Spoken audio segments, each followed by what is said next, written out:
পরিস্থিতি এমন একটা জায়গায় গিয়ে দাঁড়িয়েছে যেখানে এখন আর এটাকে একটা সাধারণ বদলি বলে উড়িয়ে দেওয়ার কোনো সুযোগ নেই।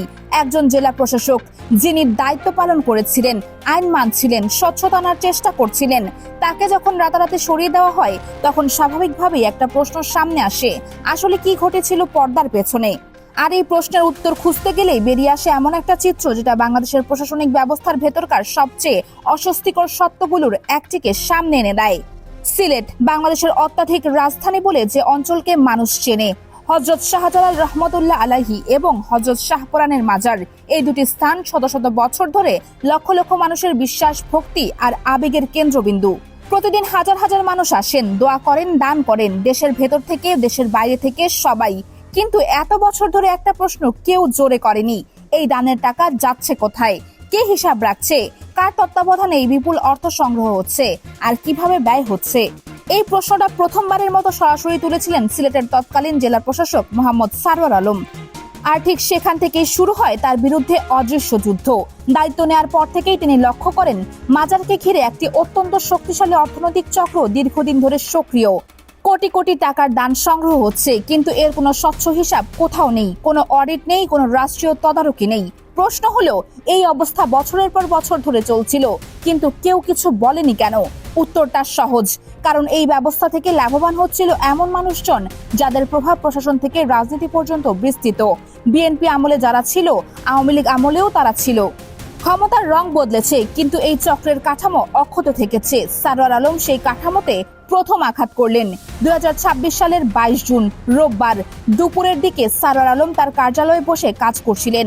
হঠাৎ ঢাকা থেকে একটি সরকারি আদেশ আসে, তাকে অবিলম্বে সিলেটের জেলা প্রশাসকের দায়িত্ব থেকে অব্যাহতি দিয়ে জনপ্রশাসন মন্ত্রণালয়ে সংযুক্ত করা হয়েছে।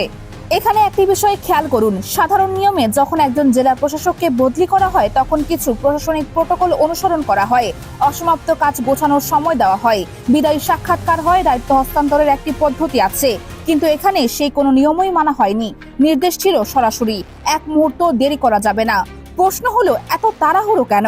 কি এমন জরুরি পরিস্থিতি তৈরি হয়েছিল যে স্বাভাবিক প্রশাসনিক নিয়ম পর্যন্ত বাদ দিতে হলো? এখানেই ঘটনা সম্পূর্ণ অন্য মাত্রায় চলে যায়। 23 জুন সোমবার সকাল থেকেই ঢাকা থেকে বারবার চাপ আসছিল, দ্রুত দায়িত্ব ছাড়ুন। কিন্তু সারওয়ার আলম জানতেন তার হাতে সময় আর নেই। যদি কিছু করতে হয় তাহলে এখনই করতে হবে। বেলা প্রায় 1টার দিকে তিনি অফিস থেকে বের হন, সোজা চলে যান শাহজালাল মাজারে। সেখানে পৌঁছে কোনো ধরনের বিলম্ব না করে তিনি মাজারের ঐতিহাসিক দান বাক্স, যেগুলো স্থানীয়ভাবে ড্যাগ নামে পরিচিত, সেগুলো খুলে ফেলার নির্দেশ দেন। উপস্থিত সবাই হতবাক। বহু বছর ধরে কেউ এভাবে সরাসরি প্রশাসনিক হস্তক্ষেপ করার সাহস দেখায়নি। এরপর তিনি পাশের একটি কক্ষে বসে নিজের উপস্থিতিতে টাকা গণনার কাজ শুরু করেন। মাত্র 3 দিনের সংগৃহীত দান বাক্স খোলা হলো এবং যা বেরিয়ে এলো তা যে কাউকে থামিয়ে দেওয়ার জন্য যথেষ্ট। নগদ 17,65,000 টাকা, শুধু বাংলাদেশি মুদ্রা নয়, মার্কিন dollar, British pound, Saudi Real এবং উল্লেখযোগ্য পরিমাণ স্বর্ণালংকার। এখন একটু অঙ্ক করুন, 3 দিনে যদি 17,65,000 টাকা জমা হয় তাহলে প্রতিদিন প্রায় 6 লাখ টাকা, মাসে দাঁড়ায় 1,80,00,000 আর বছরে 20 কোটি টাকারও বেশি।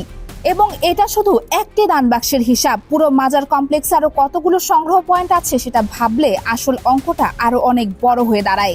প্রশ্ন হলো, এই বিপুল অর্থ এতদিন কোথায় যেত? কে নিয়ন্ত্রণ করত? কোন খাতে ব্যয় হতো? নাকি ব্যয়ের কোনো হিসাবই কখনো রাখা হয়নি?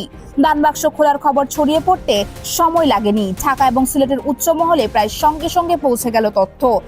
সারওয়ার আলম মাজারের ড্যাগ খুলে ফেলেছেন, টাকা গোনা শুরু হয়ে গেছে। এরপর যা ঘটলো সেটা বাংলাদেশের প্রশাসনিক ইতিহাসে একটি অত্যন্ত অস্বস্তিকর অধ্যায়। পুরো গণনার কাজ শেষ হওয়ার আগেই তাকে সেখান থেকে সরিয়ে নেওয়া হলো। প্রশাসনিক চাপ, ফোন কল, নির্দেশ, সব দিক থেকে রশি টানা শুরু হলো। তিনি চেয়েছিলেন নিজের বিশ্বস্ত কোনো কর্মকর্তার কাছে দায়িত্ব হস্তান্তর করতে, সেই সুযোগটুকুও দেওয়া হয়নি।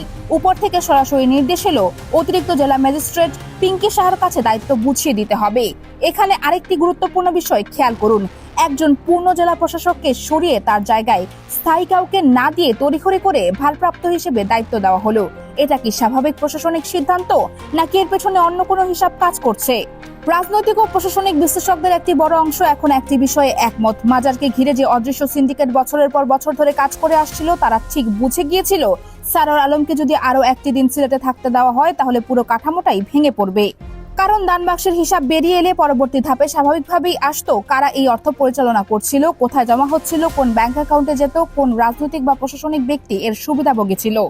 আর সেই তথ্য বেরিয়ে এলে শুধু স্থানীয় পর্যায়ে নয়, জাতীয় পর্যায়ে এমন কিছু নাম সামনে আসতো যেটা অনেকের জন্যই রাজনৈতিকভাবে মারাত্মক হতো। তাই তাকে সরানো হলো দ্রুত, নীরবে, কোনো ব্যাখ্যা ছাড়াই। ঘটনার সময় প্রধানমন্ত্রী তারেক রহমান বেইজিং সফরে ছিলেন এবং এখানেই বিশ্লেষকরা আরেকটি গুরুত্বপূর্ণ দিক তুলে ধরেছেন। প্রধানমন্ত্রীর অনুপস্থিতির সুযোগেই কি এই বদলির ফাইল তড়িঘড়ি করে পাশ করানো হয়েছিল?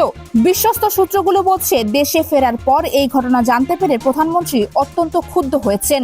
তিনি ইতিমধ্যে এই পুরো বিষয়ের একটি বিস্তারিত অনুসন্ধান প্রতিবেদন চেয়ে পাঠিয়েছেন।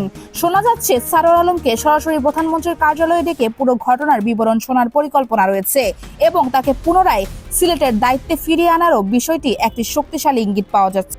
তবে এখানে একটি বড় প্রশ্ন থেকে যায়, প্রশাসনের ভেতরে যে চক্র এই বদলি কার্যকর করেছিল সেই চক্র কি এত সহজে পিছু হটবে, নাকি তারা আরো গভীরে গিয়ে পরবর্তী পদক্ষেপ নেবে?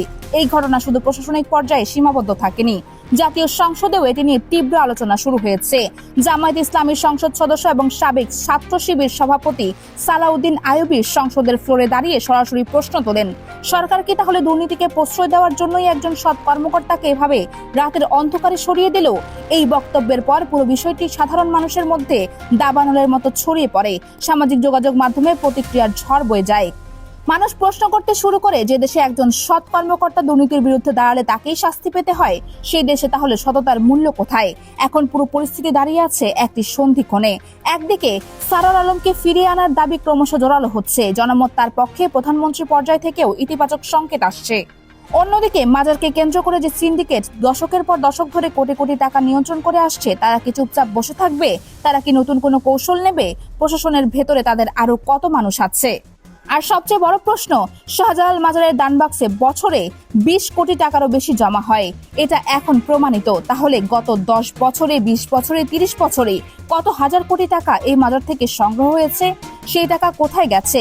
কার পকেটে ঢুকেছে? কোন রাজনৈতিক দলের তহবিলে জমা হয়েছে? এই প্রশ্নগুলোর উত্তর এখনো অন্ধকারে। এবং যতদিন এই উত্তর না মিলবে, ততদিন এই ঘটনা শুধু একটি বদলির গল্প হয়ে থাকবে না, এটি বাংলাদেশের প্রশাসনিক স্বচ্ছতা নিয়ে একটি মৌলিক প্রশ্ন হয়ে দাঁড়িয়ে থাকবে। পরবর্তী কয়েকদিনে পরিস্থিতি কোন দিকে যায়, প্রধানমন্ত্রী কি সিদ্ধান্ত নেন, সারোয়ার আলম ফিরতে পারবেন কিনা, সেটাই এখন সবচেয়ে বড় প্রশ্ন। আর যদি এই সিন্ডিকেটের বিরুদ্ধে কোনো ব্যবস্থা না নেওয়া হয়, তাহলে এর প্রভাব শুধু সিলেটে সীমাবদ্ধ থাকবে না, পুরো দেশের প্রশাসনিক কাঠামোর বিশ্বাসযোগ্যতা নিয়ে প্রশ্ন উঠবে। এই পুরো ঘটনাকে আপনি কিভাবে দেখছেন? সারোয়ার আলমের কি ফিরে আসা উচিত, নাকি এই ধরনের সৎ কর্মকর্তারা এই ব্যবস্থায় টিকে থাকতে পারেন না? আপনার মতামত কমেন্টে জানান।